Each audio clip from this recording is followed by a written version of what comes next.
On this episode of the Chris Elliott Real Estate Show, we have Chris Whitney of Whitney Construction talking all things general contracting, and now to the show. Welcome to the Chris Elliott Real Estate Show, where we bring you insights into the local Central Virginia real estate market, go in depth to answer your real estate questions and concerns, and interview local figures and influencers in the greater Richmond area. And now let's get to the latest episode with your host, Chris Elliott, and co-host, Maddie Ray.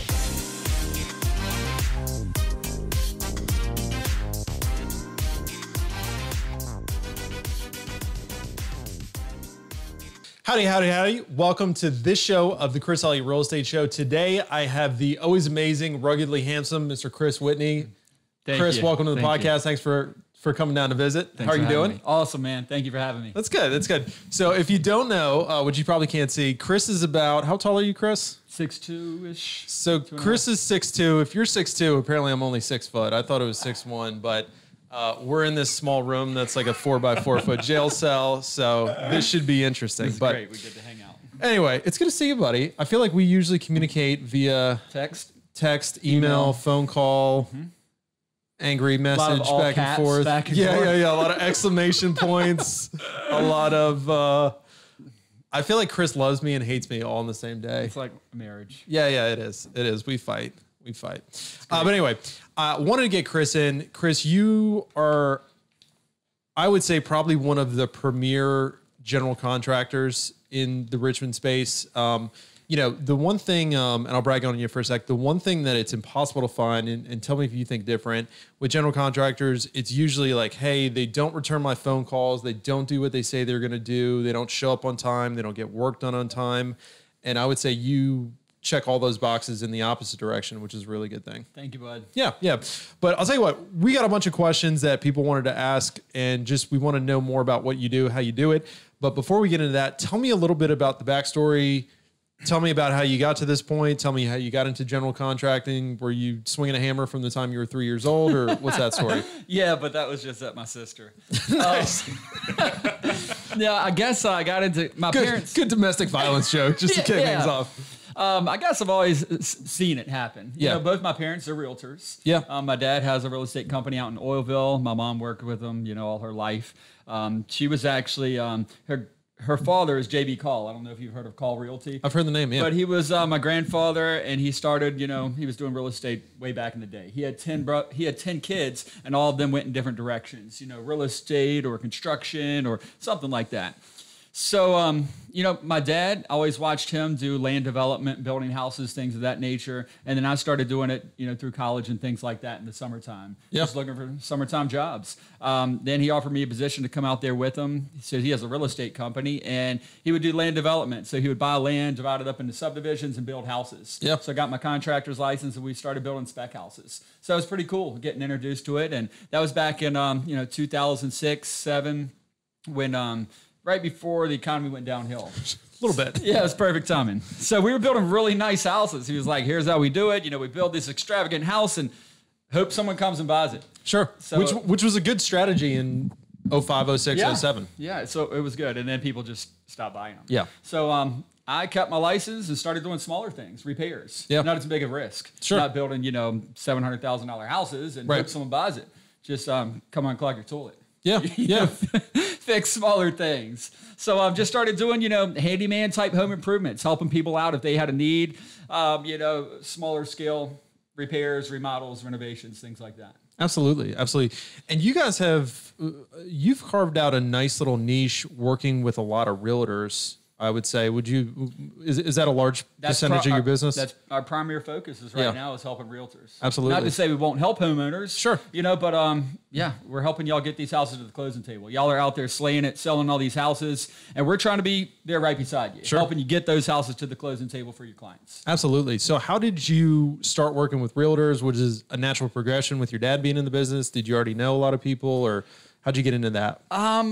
My aunt was one of them. She managed a property management firm.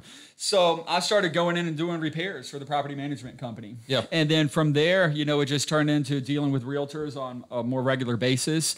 And then, our repair list would turn into home inspection reports. And they're like, hey, can you do all this? And we're like, yeah, do it all the time.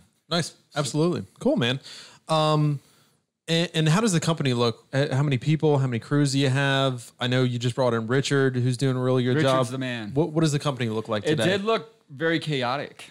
It was rough for me. Just trying, it's like an octopus with so many hands, just trying to do it all. Yeah. You know, it was just me doing all the repairs. Sure. Started off like that. I was doing it. And then my buddy and I, we started doing it together, and then it started getting bigger and busier. So I started bringing in extra help. And now I have some great guys, some really awesome guys that are out there in the field taking care of all these repairs. And I was trying to help, focus on the business. Yeah. And crews started to expand, and, we have about 4 to 5 full-time crews. So the guys are out in the field. How many guys per crew? Normally 2. Oh, wow. 2-man crews. Okay. So about 10 guys. Mm-hmm. Yep. And then we have a lot of guys that I work with all the time. Like I have a painter. All he does is paint for me. Sure. So he's out painting houses for us. I also have a roofer that does all of our roofing, if we need new roofs, or an HVAC tech, or, things of that nature. So I have a lot of people we work hand in hand with every day so that we can help you with everything. I don't want to be the guy that says, hey, we can't do that. Sure. I want to be your can-do guy. Yeah. One-stop shop. And I would say that's one of the hugest values that you provide, not only to our clients, but also to us as realtors, because obviously if I've got to go shop 5 different trades, I mean, that's a lot of time. That's a lot of people to keep up with. And when you've got, 7 days that you need to get back to a purchaser on a repairs negotiation, or if you have 14 days to close, I mean, that's a lot to manage. So, yeah, I don't see how y'all do it all. Alcohol, a lot of alcohol. No, I'm just kidding. So that's what we're trying to do, is take the burden and stress off y'all. Yeah. Because tons of it. You got to show these clients so many houses sometimes. I mean, Yeah. you're probably showing, sometimes you might luck out, but sometimes you might show somebody 20, 30, 50 houses. Yeah. Wouldn't be uncommon. So we try to stay away from 50. Yeah. And then do you have time to become a general contractor and call all these subs? Yeah. And have them come in? It's a full-time job. Well, so let's get into that. So, to our listener base that, obviously you and I are in the game, we know real estate things and whatnot, but to our audience that maybe doesn't know, what is a general contractor and what specifically do you do, and kind of how do you fit into the whole process? Okay. So a general contractor, I'm a Class A general contractor for residential and commercial building. And what does that mean as opposed to a Class B, Class C? So there's different classes. Class C is the easiest to get. You don't have to have a lot of requirements. It's not as stringent to get it. Sure. You can only do a certain amount of work. Smaller jobs. I think there's a cap. I could be wrong, but I think you can't do a job bigger than $7,500. Yeah, it's like a dollar figure at that. Yeah, it might have gone up to 10,000. I'm not really sure, but yeah, you can only do smaller jobs. And then there's a cap, like you cannot do more than $150,000 in that year. Oh wow. Mm-hmm. For different classes. So they have C, then you have B, then you have an A. Yeah. A's unlimited. It's unlimited, but it's more challenging to get. Sure. The classing, the classes, the testing, the requirements. You have to fulfill financial obligations and things like that to make sure that you can tackle big jobs and that you have the financial stability to complete those jobs. Yep. So that you're not going to just run out of cash in the middle of a project and say, sorry, I can't finish it. Okay, good deal. So those are your classification. What specifically? What would you say your job is as the general contractor, the GC, and kind of like what role do you play in the whole? Let's just say a rehab or somebody's doing a big project, or we're knocking out a repairs addendum. What exactly does Chris do in that whole process? So pretty much our job's to make sure everything on the list gets done. Yeah. Overseeing all of it and making sure all the pieces of the puzzle fit together. So at the end of it, it's all done. Yeah. If there's different people, you have the roofer on top, then you have the guy doing the trim work outside or painting the exterior. Maybe you're getting new windows, then you have flooring inside, but carpet or new vinyl floors, or a kitchen remodel, or crawl space repairs, mold remediation. So we're kind of making sure that all the trades or all the crews work together to get the whole list done. Yeah. So you're basically, I would assume one of your biggest jobs is just coordinating all these guys, holding them accountable, making sure everything gets done, and making sure it gets done. Talk to me, because there's always a proper order to do things in, is there not? Yeah. Yeah. That'd be very helpful. Yeah, because I mean, you don't want to have like the carpet getting put in and then the painters going and then them spilling on the carpet. So you got to really know. So that is challenging, and we want to get in there and get out of there. We don't want to start a job and then pull off of it and go to somebody else's job. I know a lot of homeowners, they might have that. A guy comes and starts a job. Hey, give me a deposit. We're going to start. They tear some stuff up, and then they bounce to the next job. Peg the job. And they come back later. So we're not about that. We want to get in. We want to get your house fixed. We want to get out of there and go to the next one. We want to be efficient. and get it done for you. Yeah. And that's what I've always told clients, because I mean, we've had several clients. They're always like, they're anxious. They're ready to get things done. They want that work to get done like yesterday. And, you know, we say, hey, we can't get out there till Friday. But I always tell them, I'm like, look, the one thing Chris's guys do is once they get there, they're not pulling off. They're not going to a different job. They're not working a half day and then skipping out. I mean, they're there, they're working, and they're getting done in a day or two. You got it. So cool. So what would you say, we've kind of hit on this, but does your company specifically specialize in anything in particular? Or what would you say, what do you guys put on the sales brochure? Right now, we specialize in realtors, home inspection, repair, addendums. Yeah. So we want to be your one-stop shop to knock out everything on your list. A lot of it's minor.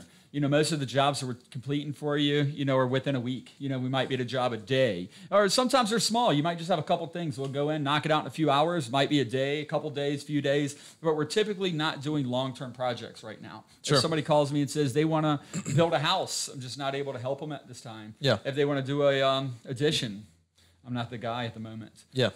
Maybe down the road we can get back into that, but we have so many realtors that we're helping, and y'all rely on us. Yeah. And I rely on y'all, so I want to make sure I'm readily available to help you get those houses to the closing table. Sure. Absolutely. Okay.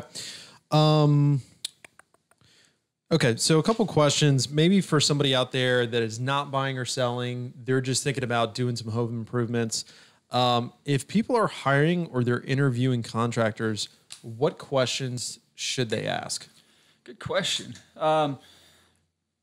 Questions they should ask. I guess one great thing is how they were referred to them. Recommendation. You know, there might be some great guys on Craigslist. That's something I've never advertised. Are people still on Craigslist? Is that still a thing? I don't know. I haven't done it. Yeah. But hey, or Backpage. I don't even know what that is. That's a good thing. But yeah, I mean, you might find a great guy on Craigslist.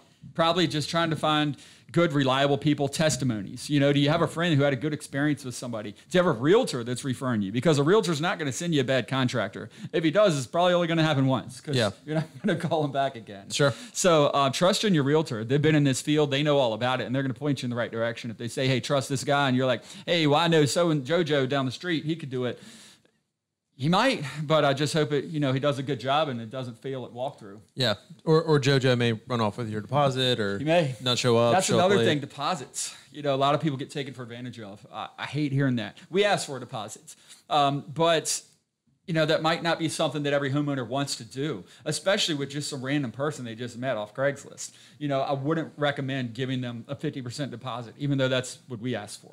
Now, let me ask you this, because that's something that I think a lot of the general public doesn't understand.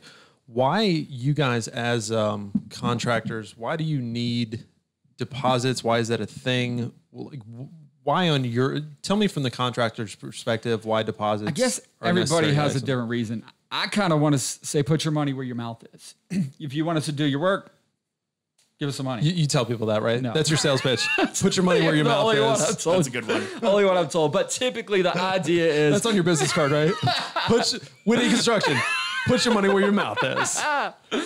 I think the majority of the people want the money as a deposit to buy materials. That's the ultimate goal. Yeah. You know, you want us to come in and put new carpet in your house. Well, give us 50% deposit. We're going to go out and buy your carpet. We're going to put it in. Once it's done, pay us the rest. So the 50% deposit typically goes for the products and the material on your job. The remainder balance normally covers your labor after you're satisfied with it.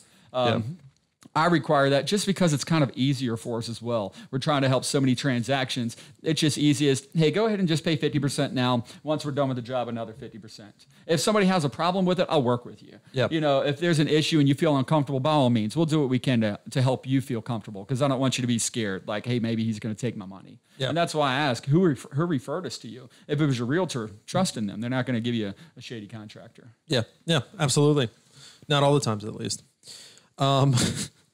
What's the best way? So if you're a homeowner, if you're somebody in the process of getting your home ready for sale, or somebody that already has their home under contract and we're waiting on we're doing the repairs so the home is closed, what are some things that people can do to make your life easier, or maybe make their life easier in working with you? What are some best practices for homeowners to work with you specifically? Like, or maybe a different way to frame that question is, what are the things that people do that infinitely make your job easier or make their life more stressful that they should avoid?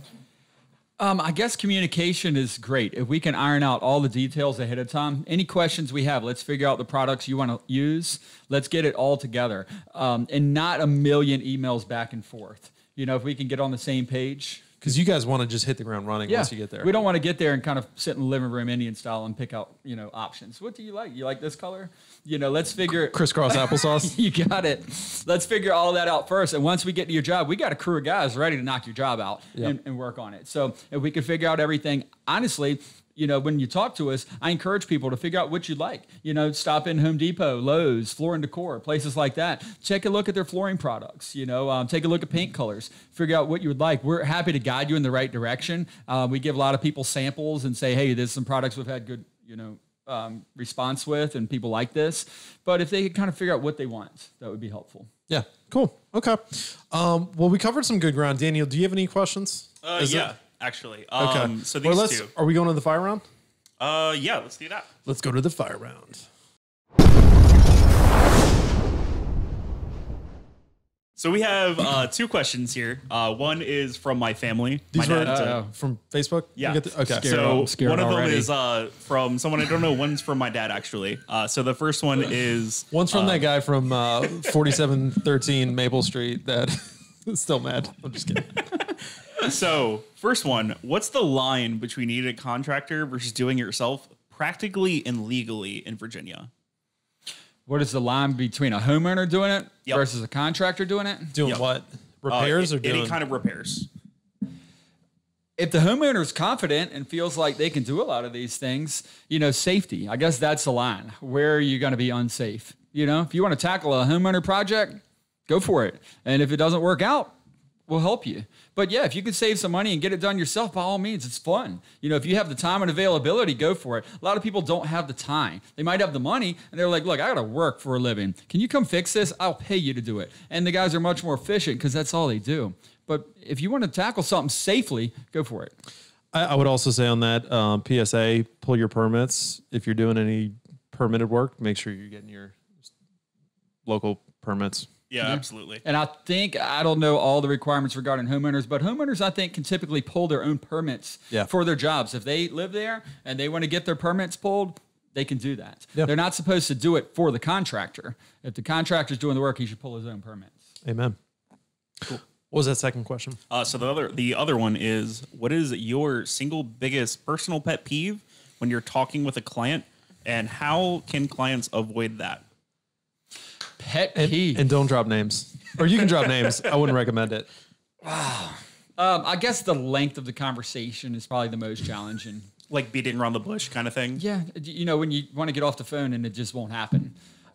That's difficult because I want to be respectful and I don't want to be short or cut you off. But we also don't want to talk to you all day. This is so funny because Chris is such like a nice, accommodating guy. He's such a gentleman, but at the same time, I know when I'm talking too long with you, and like I could just tell you're like cringing on the other side. Like you got to twitch. Like I need to hang up this phone. You don't understand, you idiot. I've got 20 jobs that are all cooking right now. So yeah, that's probably the worst one. So they're just like beating around the bush, like, just tell me what color tile you want and what day you want me to be there. Not like, I just saw some pink tile and I'm kind of thinking about that. But, like, how do you feel about the blue one? And President Trump. And it's like, oh, my God. Where are we going with this? I'll talk about that. But not about your pink or blue colors. You kind of figure out your life. You figure out what you want us to do. Figure out your life. That's the second line of the business card. Put your money where your mouth is. Figure out your life and then put your money where your mouth is. Nobody's gonna call me. Whitney Construction, folks, for all your remodeling needs. All right, so those are the Facebook questions, right? Yep. Okay. All right. So we had 3 questions from our Instagram Q&A. Thank you, Instagram community. All right. So this person asked, and some of these might be repetitive, but how do I know a contractor's price is fair? How do I know I'm getting quoted a fair price on a job? Yeah, just ask me to quote it. I'll give you a fair price. Yeah, there you go. Chris will tell you it's outrageous. He'll beat it by $10 and get the job. Yeah, I thought about that before. Send us your contractor's quote and we'll beat anybody's quote, but we didn't do that just because we'll get too busy. But I try to be very competitive. I don't want somebody out there cheaper than me, but also it does have to be a Class A general contractor. I don't want JoJo from Craigslist coming and undercutting us, because he can. He doesn't have insurance, doesn't have much. He might not even intend to do the job. Right. Yeah. So a fair price, you get multiple quotes. Get 3 bids. Yeah, if you get 3 bids, 2 bids, and you just look at it. You can kind of gauge it. If you look at something, I try to make all of our estimates simple, and I try to do line by line items so that when you have a big project, you don't just look at the big number at the bottom and you're like, oh my gosh, how did it get that big? Because it scares you, it scares me. And I'm like, how did it end up there? So break it down line by line. Each line item, you look at it. Oh, this is actually affordable to do that. Look at this one. And then if something doesn't look affordable, take it off the list and say, you know what, we're going to do that part ourselves. Yeah. Yeah.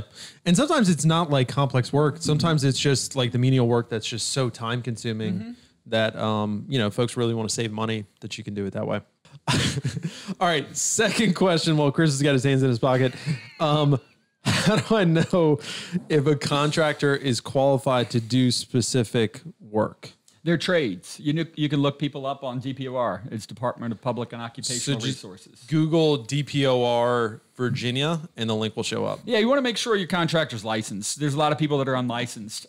You do want to make sure they are because there's accountability behind that. Yeah. If they don't do a good job, you have some weight behind you. State's coming after you. Yeah, but they do have to be licensed. If they are unlicensed, I guess there's criminal or civil matters that way. But if they are a licensed contractor and they do a crappy job, you can go to DPOR and there's restitution where they will reimburse you.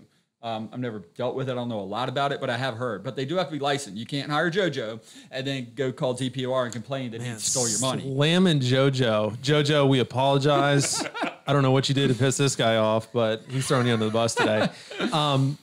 Make sure they're licensed. And I think it also goes back to referrals of like, hey, if I say, hey, this guy's done 2 bathroom remodels for other clients and they were all very happy, I think you're a little more safe with that versus, hey, I just found this guy off the street or Facebook or, I saw a bandit sign or something. And yeah, maybe he's even licensed, but I have no clue what his, most contractors have like pictures, before and after pictures of the jobs. Referrals, testimony. If somebody said he did a good job, show them some pictures of work that you did.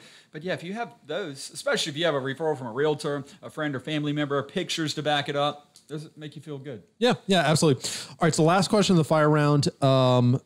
This is a good one. This is a spicy one. I saved this for the climatic end here. How should I handle a contractor if they are not doing what they said they would do? I'm assuming they mean they're either not doing stuff on time or if they're not doing the quality of work, or how would, knowing what if you had hired somebody and they weren't doing what they were supposed to? I guess communication is key. Talk to them, explain the problem. It's pretty simple. Here's what I expect. Here's what I'm looking at.